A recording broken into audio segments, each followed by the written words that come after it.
नांदेड़ शुमाल में नए शहर के समता नगर लेबर कॉलोनी में वोटरों में अच्छा रुझान देखा गया। रात 9 बजे तक लोगों ने अपने वोट डाले।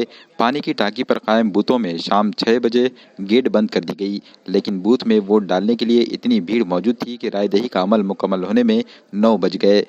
लोगों को अपना हक रायदही इस्तेमाल कराने के लिए डॉक्टर अब्दुल बाकी, अब्दुल साजिद, राशिद नवाज और दीगर कारकुनों ने अहम रोल अदा किया। इनकी कोशिशों से इस इलाके में 60% से ज़ायद रायदही अंजाम दी गई। रायदही को लेकर इस इलाके के लोगों की बेदारी को देखने के लिए कांग्रेस के उम्मीदवार अब्दुल सत्तार और उनके नुमाइंदे अब्दुल गफ्फार ने भी दौरा किया। बूथ पर मौजूद मुलाजिमीन ने भी डॉक्टर अब्दुल बाकी और उनकी टीम की सताइश की। 8:30 वाजता समतानगरचा बूथ आमचा 246 जे 8:45 वाजलेले आहे ते आजपर्यंत चालू आहे।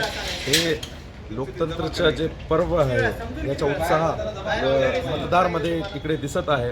तर मी नांदेडच्या लोकांना खूप खूप शुभेच्छा देतो की त्यांनी या मतदानासाठी इथे सहभाग घेतला आणि खूप जल्लोषाने मतदान केला।